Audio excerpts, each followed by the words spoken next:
Hi guys, good morning all my dear students. आज एक बार फिर से क्लास 9th के चैप्टर 4 के बारे में हम बात करेंगे, किसान और काश्तकार के बारे में। कल जो हमने आपको बताया था कुछ इसके महत्वपूर्ण बिंदु थे उसी लेसन के बारे में। तो आज अगर हम बात करेंगे तो दुनिया की टोकरी के बारे में, या फिर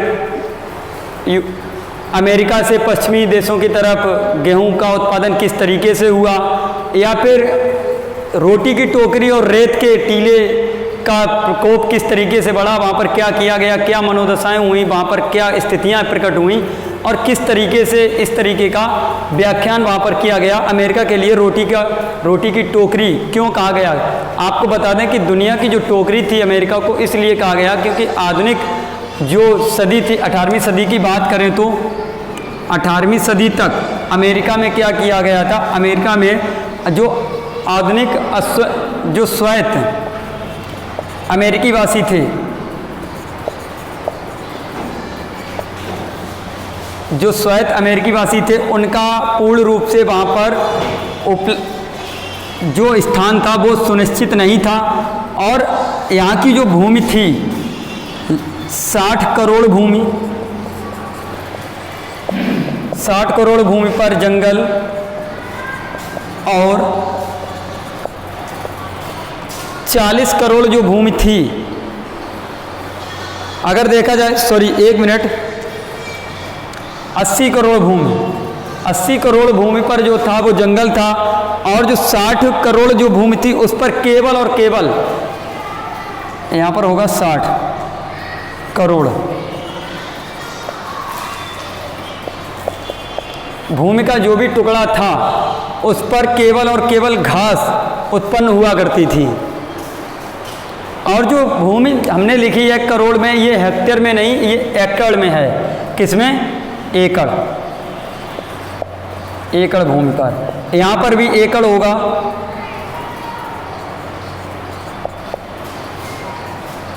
एकड़ भूमि पर घास और 80 करोड़ एकड़ भूमि पर जंगल उगते थे।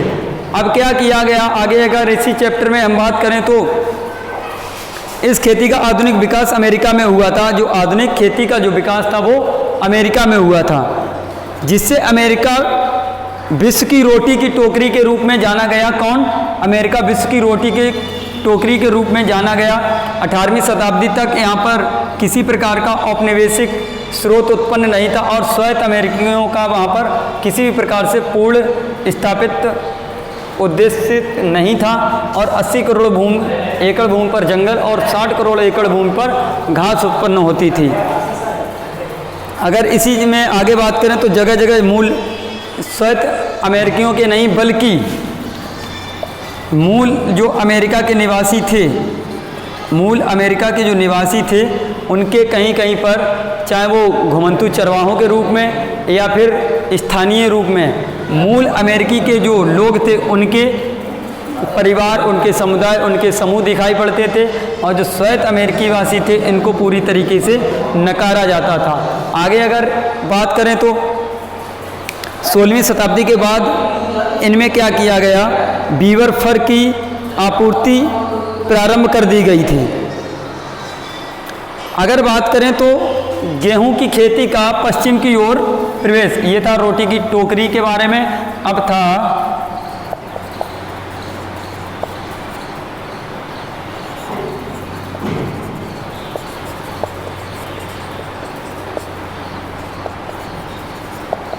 गेहूं का पश्चिम की ओर प्रवास। गेहूं का पश्चिम की ओर प्रवास क्यों किया गया, देखिएगा। जो गेहूं का जो पश्चिम की ओर प्रवास किया गया, जो अमेरिका के मूल निवासी थे वो शिकार करके, मछलियां पकड़कर, क्या करके शिकार, जो जंगली जानवर थे जो छोटे छोटे, उनका शिकार करके और मछलियां पकड़ के अपना जीवन यापन करते थे यहाँ के मूल निवासी। आगे क्या हुआ, मकान, कद्दूकस, कद्दू, तंबाकू, फलियों की खेती करके अपना जीवन यापन करते थे। किसकी? मक्का की खेती करके, कद्दू की खेती करके अपना जीवन यापन करते थे।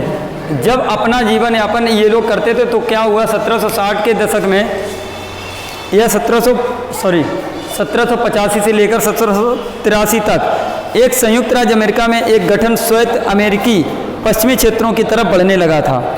जो अमेरिकी स्वतंत्रता संग्राम हुआ था 1775 से लेकर 1783 तक, तो अमेरिकी जो स्वतंत्रता संग्राम हुआ था 1775 से लेकर 1783 तक, जो अमेरिका के मूल निवासी थे या जो स्वायत्त अमेरिकी थे वो किस तरफ बढ़ने लगे थे? पश्चिमी यूरोपीय देशों की तरफ बढ़ने लगे थे। और पश्चिमी यही कारण था कि जब वो अपने क्षेत्रों को छोड़कर पश्चिमी सभ्यता की ओर भागने लगे या पश्चिमी देशों की ओर प्रवास करने लगे, तो यहाँ की जो बीज थे, जो फल थे, वो किधर जाने लगे? वो पश्चिमी यूरोप की तरफ जाने लगे या पश्चिमी देशों की तरफ प्रसारित होने लगे। अगर यहीं पर हम बात करें तो उनका ये भी विचार था कि ये कभी जंगल के क्षेत्र में, खेतों में क्षेत्रों की लकड़ियों से इकट्ठा करते थे और कभी उनसे और जंगली जानवरों को मारते थे और उनसे अपना जीवन यापन करते थे, उनको बाजार में बेचते थे, लकड़ी का निर्यात करते थे, उनकी खाल और पशुओं का शिकार करके पहाड़ों के सोने जैसे खनिज पदार्थों का दोहन करते थे। कौन लोग? अमेरिका के लोग। आगे अगर बात करें तो जंगलों की खेती में क्षेत्रों को परिवर्तित करके एक आवश्यक था।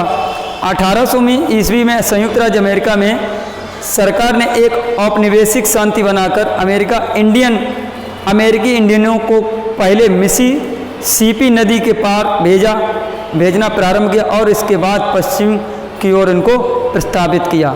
अब अमेरिका में उत्पादन हेतु किसान, अमेरिकी उत्पादक किसान, अमेरिकी गेहूं उत्पादक किसानों के अगर बारे में हम लोग बात करें तो अमेरिकी उत्पादक किसान, यदि आगे की बात करें तो अमेरिका के गेहूं उत्पादक किसानों के बारे में जैसे जैसे अमेरिका 19वीं शताब्दी में जैसे जैसे अमेरिका में शहरीकरण या फिर शहरी जनसंख्या में वृद्धि हो रही थी, तो उसी तरह गेहूं के निर्यात में भी वृद्धि हो रही थी। अब गेहूं के जब निर्यात में वृद्धि हो रही थी और तो क्या हो रहा था, गेहूं की मांग में भी वृद्धि होने लगी और जब मांग में वृद्धि होने लगी तो किसानों को उससे फायदा होने लगा और रेलवे के प्रसारण ने या रेलवे के बढ़ते हुए क्षेत्र ने किसानों को उत्साहित किया और अपने क्षेत्रों पर उन्होंने गेहूं या अपनी फसलों पर या अपने खेतों पर उन्होंने गेहूं को उत्पादन में बढ़ाने की प्रक्रिया को और जोरों से प्रारंभ किया। और अगर आगे की बात करें तो 19वीं ही शताब्दी में रूस ने गेहूं के निर्यात पर रोक लगाती थी और इसी के तहत क्या किया गया, जिसके परिणाम स्वरूप गेहूं के लिए यूरोप अमेरिका पर ही निर्भर था या फिर आश्रित था। किस पर? यूरोप जो था, क्वेश्चन आ सकता है कि यूरोप गेहूं के लिए किस पर आश्रित था? अमेरिका पर। तो फिर क्या किया गया, वुडरो विल्सन वहाँ के जो तत्कालिक प्रधानमंत्री थे, वुडरो विल्सन, अतिलघुत्तरीय या बहुविकल्पीय में क्वेश्चन आ सकता है कि वुडरो विल्सन ने कौन सा नारा दिया, या फिर इन्होंने नारा दिया था खूब गेहूं उपजाओ,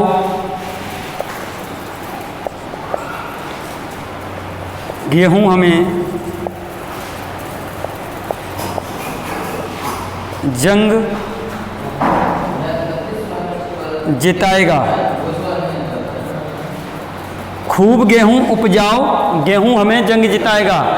ये नारा किसने दिया था? वुडरो विल्सन ने दिया था। किसके लिए दिया था? अमेरिका में जो गेहूं उत्पादक जो किसान थे उनके लिए। इससे प्रभावित होकर गेहूं, क्योंकि गेहूं की उत्पादन क्षमता को बढ़ाते हुए और गेहूं के ऊंचे मूल्यों पर और उनका निरंतर गति से गेहूं की मांग का बढ़ना पश्चिमी देशों में या फिर विभिन्न प्रकार यूरोप या फिर अफ्रीका महाद्वीप में या फिर उत्तरी अमेरिका, दक्षिणी अमेरिका, अफ्रीका, अर्जेंटीना आदि देशों में जब निर्यात का जब रेलवेकरण हुआ, जब इसका प्रकोप बढ़ा रेलवे का और जब उसकी मांग बढ़ना प्रारंभ हो गई तो लोगों ने अपने खेतों पर गेहूं उपजाना प्रारंभ और अधिक कर दिया। तो इन्होंने वुडरो विल्सन ने एक नारा दिया था, खूब गेहूं उपजाओ और गेहूं हमें जंग जिताएगा। तो ये अतलगोत्रीय में आ सकता है या बहुविकल्पीय में आ सकता है। किसने एग्जाम्पल दिया था? वुडरो विल्सन ने। तो इसी को किसानों ने संज्ञा दे दी थी रोटी की टोकरी। अमेरिका में रोटी की टोकरी की संज्ञा किसानों ने दे दी थी। अगर आगे की बात करें तो 1910 में अमेरिका में, कब? 1910 अमेरिका में 4.50 या फिर बोल सकते हैं 4.5 करोड़ एकड़ भूमि पर गेहूं की खेती की जा रही थी। 9 वर्ष बाद गेहूं का उत्पादन क्षेत्र बढ़ाकर 7.50 हो गया जाके। अब इसमें जब वृद्धि हुई 65% की, तो किसान और अधिक फसल को उपजाने के लिए प्रोत्साहित हुए। अब उन्होंने आधुनिकीकरण की मांग कर दी और सरकार ने उनका साथ भी दिया आधुनिकीकरण में भी, जैसे कि थ्रेसिंग मशीन के बारे में कल हमने आपको बताया था। जब 1910 में यहाँ पर 4.50% था, तो लगभग 9 वर्ष बाद, कितने वर्ष बाद? 9 वर्ष बाद समथिंग 7.50 या फिर लिख सकते हैं 7.4% की वृद्धि हुई। और यहाँ पर जब प्रतिशत ये इतना था और फिर 9 वर्ष बाद उत्पादन बढ़कर इतना हो गया। अब जब 65% भूमि पर गेहूं की उत्पादन क्षमता को बढ़ाया गया, तो इससे क्या हुआ? किसानों में हौसला अफजाई हुई और किसानों ने अपनी फसल को बढ़ाने के लिए निरंतर गति से प्रयास किया। और जो यहाँ पर जो खेत थे, जो फार्म हाउस वगैरह थे, वो सर्वाधिक किनके पास थे? जो वहाँ के बड़े बड़े काश्तकार थे, बड़े बड़े जमींदार थे या फिर बड़े किसानों को, यहाँ पर हम कह सकते हैं जो विशाल बहुधा क्षेत्र था या बड़ा क्षेत्र था जहाँ पर गेहूं उत्पादन हो रहा था, वो बड़े बड़े किसानों के पास था। आगे की अगर इसी वीडियो में बात करें तो अगर आगे की बात करें तो रोटी की टोकरी से लेकर रेत के कटोरे तक का अगर हम व्याख्यान करें तो जैसे कि किसान, जो बड़े बड़े किसान थे या जो वहाँ के आधुनिकीकरण के जो किसान थे, उन्होंने क्या किया? यहाँ पर वनस्पति,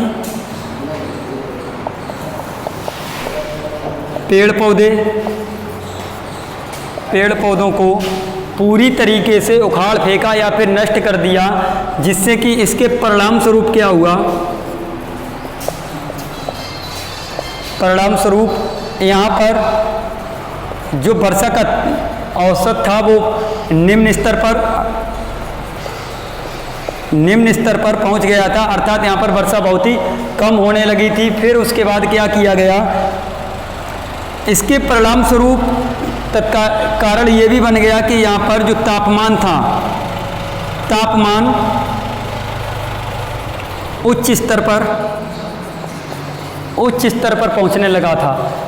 तो किसानों को जब रोटी की तरफ या रोटी के कटोरे की तरफ या फिर गेहूं उत्पादन क्षमता की तरफ रुझान आया, तो उन्होंने वनस्पति, पौधों को जड़ से उखाड़ फेंका और वहाँ पर बिल्कुल एकदम वीरान सा हो गया था, अर्थात ज़मीन दूर दूर तक दिखने लगी थी। उस पर किसी भी प्रकार की कोई वनस्पति या घास फूस वहाँ पर उपस्थित उस ज़मीन पर नहीं रही थी। परिणाम उसका ये हुआ कि वहाँ पर वर्षा होना कम हो गया और उसका जो दैनिक तापांतर था उसमें भी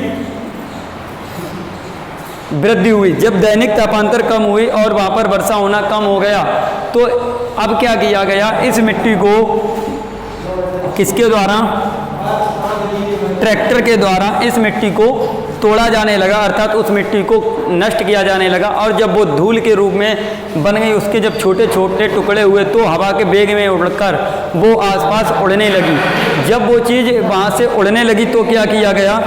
वहाँ पर अंधाधुंध कटाई की वजह से वहाँ पर अत्यधिक वर्षा नहीं हुई थी, जिसका परिणाम स्वरूप हमने आपको बताया तापमान बढ़ने लगा, ट्रैक्टर का प्रयोग करके मिट्टी को तोड़ा जाने लगा, जिससे काफ़ी धूल उत्पन्न हुई। हमने यहाँ पर आपको अभी डिफाइन किया था कि जब हवा के वेग से वो मिट्टी वहाँ पर उड़ने लगी थी। अब यहाँ पर क्या हुआ, एक विशालकाय, अब इसके अंतर्गत जब विभिन्न प्रकार के क्षेत्रों को वहाँ पर हटा दिया गया, क्या वनस्पति, पेड़ पौधे, घास फूस जो वहाँ पर खड़ी थी उसको हटा दिया गया, तो एक विशाल मैदान के क्षेत्र में वहाँ पर दिखने लगा। क्या वहाँ का क्षेत्रफल, वहाँ का जो मैदान था, एक बड़े से जिसको हम लोग बोल सकते हैं मरुस्थल के रूप में वो वहाँ पर दिखने लगा था। फिर उस पर पानी की व्यवस्था करके वहाँ पर फसलें उत्पादित की गई, ट्रैक्टर को एक यंत्रीकरण करके ट्रैक्टर का, जैसे कि हमने यहाँ पर एग्जाम्पल लिया, तो उसके द्वारा उस मिट्टी की सिंचाई की गई और वहाँ पर उर्वरक रासायनिक खादों का प्रयोग किया गया और उसके बाद जिप्सम खादों का प्रयोग किया गया, बायोगैस का प्रयोग किया गया, गोबर का प्रयोग किया गया आदि। इसके तहत इन सारी प्रक्रियाओं को लेते हुए मिट्टी को उपजाऊ बनाया गया। फिर उस पर गेहूँ की खेती को पुनः प्रारंभ किया गया। आगे की अगर इसी चैप्टर में बात करें तो जो 1930 के दशक में दक्षिणी मैदान के जो भयानक भूस्थल भू का तूफान, धूल का तूफान उत्पन्न होने लगा था, जिससे लोग अंधे हो जा रहे थे, पशुओं की दम घुटने लगे थे, मृत्यु हो जाती थी, रेतों में परत के रूप में जम जाता था और नदियों के ऊपर भी रेत जम जाती थी और मछलियां मर जाती थी।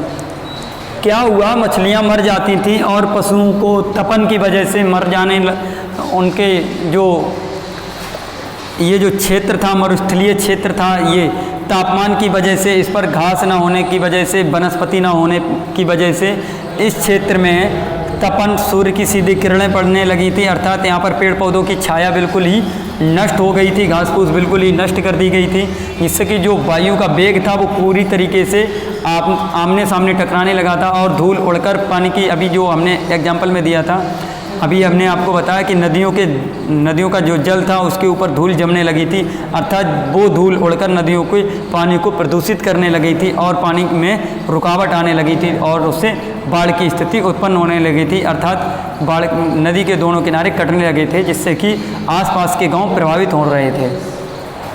तो जानवरों के लिए भी वहाँ घास फूस बिल्कुल ही नष्ट होने लगी थी, अर्थात वो भूखों मरने लगे थे और तपन की वजह से वो नहीं चर पा रहे थे, उनकी जो चारागाह स्थल थे वो भी पूरी तरीके से समाप्त कर दिए गए। तो आज के वीडियो में इतने ही। कल हम आपको बताएंगे अफीम की खेती के बारे में और जो भी टॉपिक्स होंगे उसके बारे में। आज के लिए इतना ही। अगर वीडियो में आपको कोई चीज़ समझ में नहीं आ रही, आप कमेंट बॉक्स में कमेंट करके हमको बता सकते हैं, आपकी समस्या का समाधान किया जाएगा। आप वीडियो को अधिक से अधिक देखें, लाइक करें, शेयर करें, सब्सक्राइब करें और वीडियो को देखें और उसके बाद अपनी बुक से आप पढ़ सकते हैं। थोड़ा सा हिंट मिलेगा, थोड़ा सा नहीं, काफ़ी ज़्यादा हिंट मिलेगा। हम भाई बेसिकली आपको पढ़ा रहे हैं, इसीलिए कि आप ऑफलाइन क्लास चल नहीं पा रही है, ऑनलाइन क्लास चल रहा है, जिसके माध्यम से हम पूरी भरकस मेहनत कर रहे हैं। हमारे जो भी टीचर्स हैं वो आपके साथ लगे हुए हैं। आप थोड़ा सा भी मेहनत करेंगे तो परिणाम आपको अच्छा होगा। Best of luck, thank you.